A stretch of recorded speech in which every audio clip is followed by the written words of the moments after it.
Dito sa Pilipinas, there are many places where beautiful awaits para sa mga gustong mag-explore. And one of them is Mount Makiling, an icon of natural wonder located in the provinces of Laguna and Batangas. Ang kagandahan dito ay malapit lang ito sa Maynila. Mga 1 to 2 hours lang ang biyahe mula sa NAIA.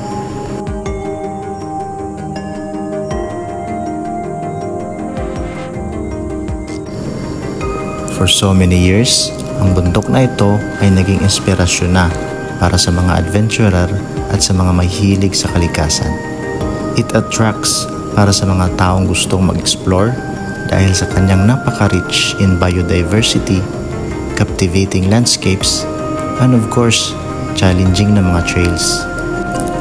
Para sa mga beginner na kagaya ko, ang bundok na ito ay maraming mai-offer katulad ng mountain trails, nandiyan ang fat tracks, mud spring, and of course, kung gusto mo ng mas challenge, nandiyan naman ang summit, o mas tinatawag na Peak 2. Peak 2 kasi ang bundok na ito ay maraming summit. I think nasa 3 yung summit niya. Open din ito para sa mga bikers o gustong magbisikleta, at may mga campsite din at picnic area.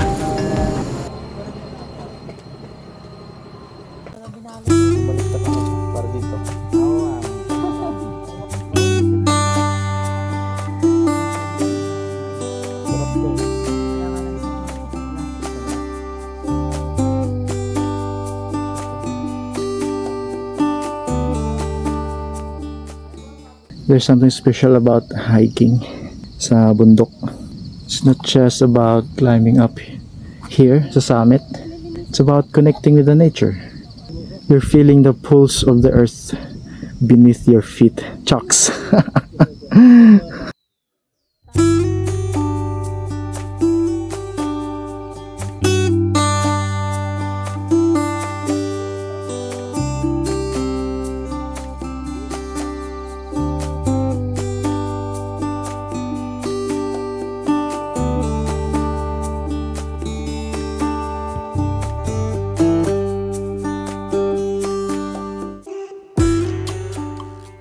Sa bawat hakbang ko dito, it's a step of discovery.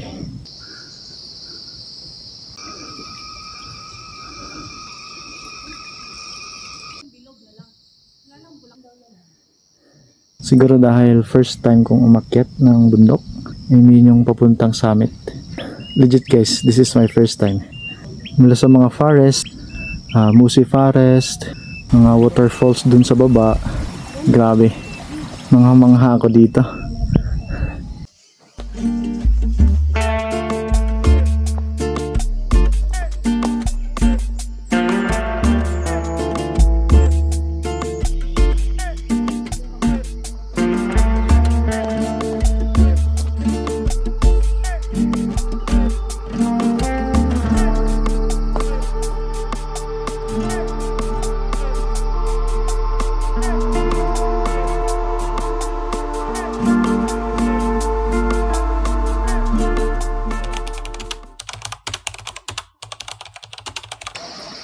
Since hindi na summer ngayon, wala tayong makikitang rafflesia na flower o bulaklak ng rafflesia.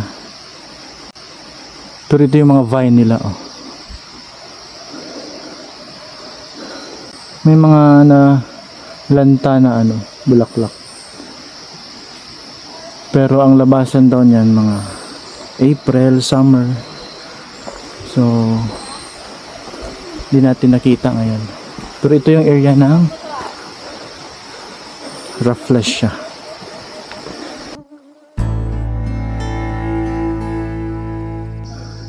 Grabe guys, tarik na dito. Oh.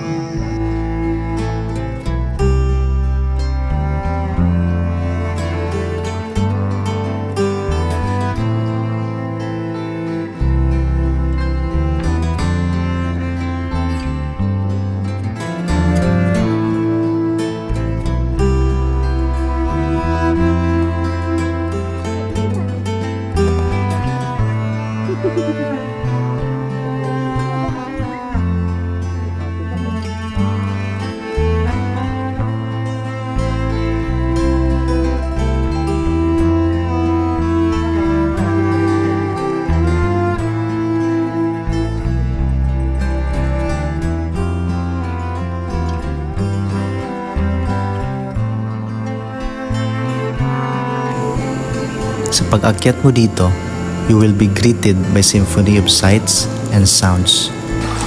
Nag-aabang talaga siya, oh. Okay. Dadaan, na-schedule lang siya. Galing din, oh. Katulad ng matataas na puno, makukulay na bulaklak, and wildlife. It creates an immersive experience for me.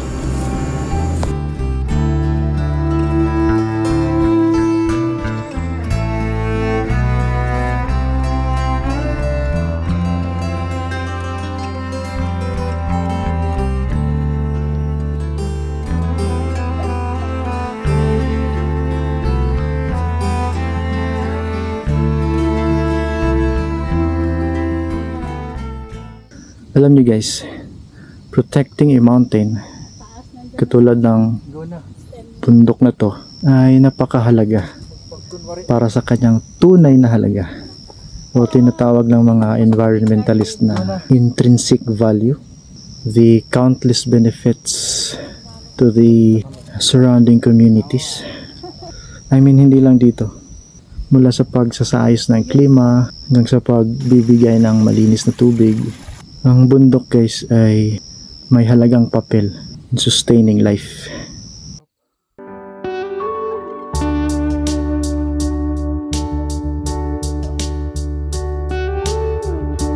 Mount Makiling has been shrouded in myth and legend.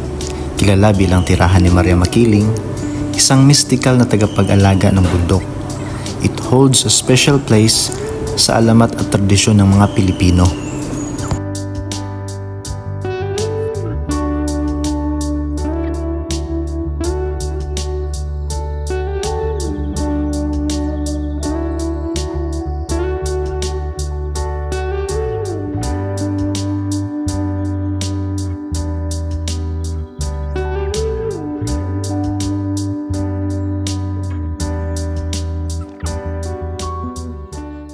Ang kwento ni Maria Makiling have been passed down through generations. Nakakabighani sa mga audiences. May kwento ng pag-ibig, pagkawala, at walang hanggang ugnayan sa pagitan ng tao at kalikasan.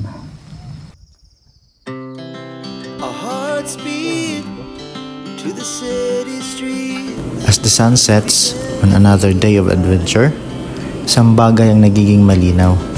Ang bundok Makiling ay higit pa sa isang bundok. Ito ay isang simbolo ng katatagan, kagandahan, at ang hindi masisira na ugnayan sa pagitan ng sangkatauhan at natural na mundo. Dito na kami sa Picto. Ganda, oh. Grabe yung fog dito.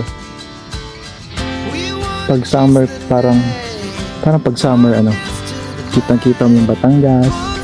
Ngayon kasi wala makita, eh. At sobrang lamig, eh.